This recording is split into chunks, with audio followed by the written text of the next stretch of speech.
नमस्कार। Hindi dictation YouTube channel पर आप सभी का स्वागत है। आज हम दैनिक जागरण से संपादकीय लिखेंगे। 5 सेकंड में रेडी हो जाइए।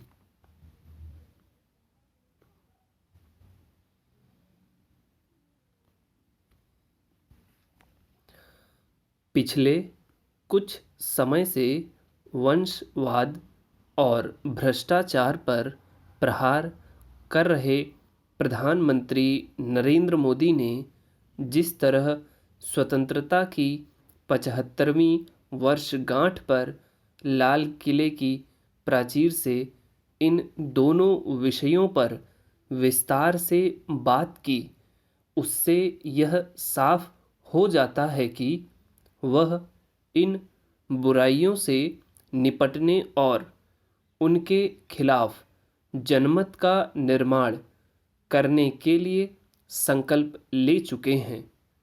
इसी कारण उन्होंने यह भी रेखांकित किया कि भाई भतीजावाद केवल राजनीति तक ही सीमित नहीं है। उन्होंने यह तो स्पष्ट नहीं किया कि राजनीति से इतर कहाँ-कहाँ वंशवाद व्याप्त है, लेकिन सब जानते हैं कि एक लंबे अरसे से न्यायपालिका में परिवारवाद को लेकर गंभीर सवाल उठ रहे हैं।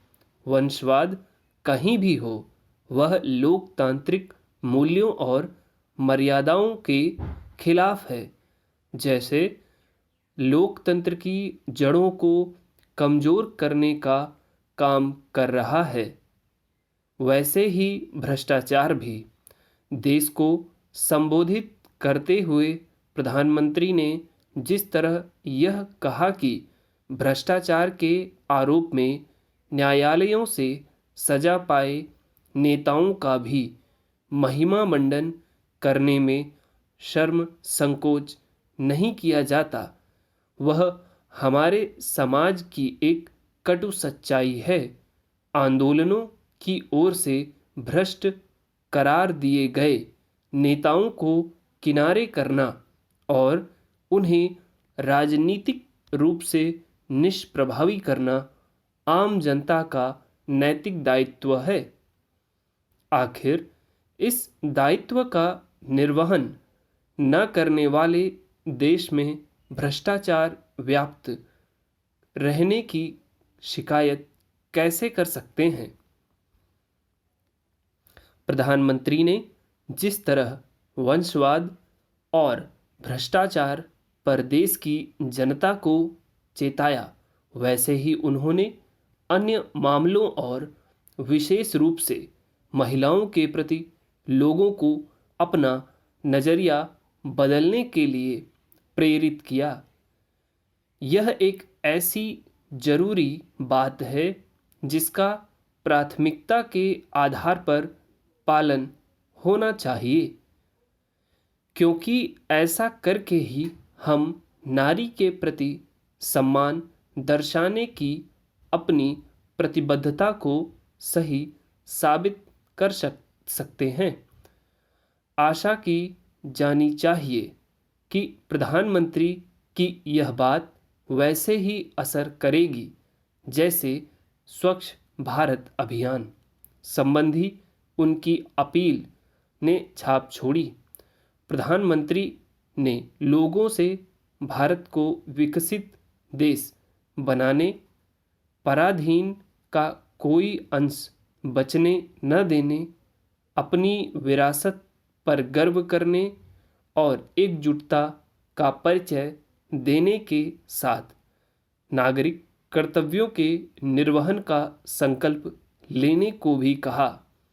उन्होंने इन 5 संकल्पों को भारत को विकसित राष्ट्र बनाने के मूल मंत्र के तौर पर प्रस्तुत किया। वास्तव में यदि हम भारत को विकसित राष्ट्र बनाने के अपने सपने को साकार करना चाहते हैं, तो हमें अपना सोच और अपने तौर तरीके बदलने होंगे। जब प्रधानमंत्री को बदलने और आगे ले जाने के लिए संकल्प व्यक्त कर रहे हैं, तो फिर देश की जनता का भी यह दायित्व बनता है कि वह अपने हिस्से से संकल्प ले। यह डिक्टेशन पूरे 5 मिनट में बोला गया है। अगला डिक्टेशन, रेडी हो जाइए। साइबर अपराध की जड़ें बिहार में भी तेजी से फैलती जा रही हैं, जिस पर नियंत्रण अत्यावश्यक है, अन्यथा यह आने वाले समय में नासूर बन सकता है।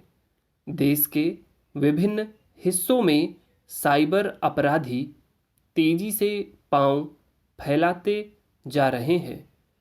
हाल के वर्षों में बिहार में भी जिस तरह साइबर अपराध के मामले बढ़े हैं, वह चिंता का विषय है।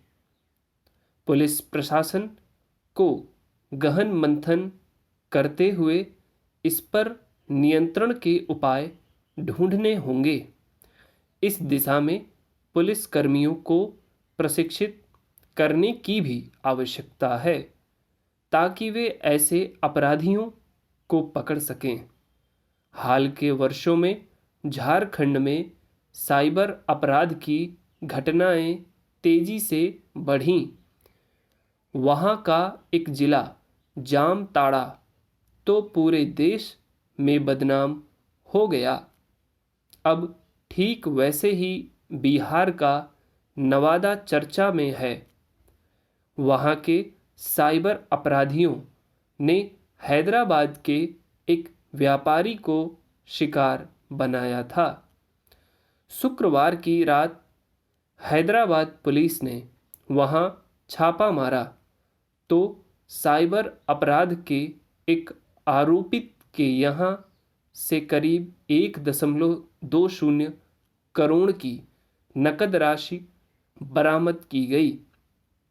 यह प्रमाण है कि इस तरह के अपराधियों का गिरोह वहाँ किस तरह सक्रिय है। वे वहाँ से कैसे बैठकर पूरे देश में आपराधिक घटनाओं को अंजाम देते हैं। स्थिति यह है कि आए दिन किसी न किसी राज्य की पुलिस वहाँ जाती रहती है। इतना ही नहीं, अपराधी युवाओं को इस धंधे में तेजी से धकेल रहे हैं। इनका नेटवर्क इतना मजबूत हो चुका है कि साइबर अपराध कैसे किया जाए इसका प्रशिक्षण तक देते हैं, जिसके लिए शुल्क भी लिया जाता है। यह बहुत खतरनाक संदेश है। जिन युवाओं को पढ़ लिख कर करियर बनाना चाहिए, वे अपराध में संलिप्त हो रहे हैं। यह सिर्फ अपराध नहीं, अपितु सामाजिक चिंता का भी विषय है, जिस पर समाज के लोगों को भी जागरूक होना चाहिए। साइबर अपराध एक वैश्विक समस्या है। इसे समझना होगा और इससे लड़ने के लिए उपाय ढूंढने होंगे। साइबर सेल को थाना स्तर तक पहुंचना होगा, ताकि पुलिस ऐसे मामलों के अनुसंधान में सक्षम हो सके। ऐसे अपराधियों के खिलाफ कड़ी कार्रवाई करते हुए उन्हें दबोचना भी नहीं होगा। यह डिक्टेशन भी 5 मिनट से थोड़ा से कम समय में बोली गई है। तो यदि आप इनमें डिफ़िकल्ट वर्ड्स में कुछ समस्या आ रही है तो प्लीज़ आप उसको जो है कमेंट बॉक्स में मेंशन करिए, अथवा हमारे टेलीग्राम चैनल steno_hindi_डिक्टेशन सर्च करेंगे तो आपको हमारा चैनल मिल जाएगा टेलीग्राम पे। वहाँ आप कमेंट कर दीजिए, उन वर्ड्स की शॉर्ट में स्लिप बना के अपलोड कर दी जाएगी। Thank you very much.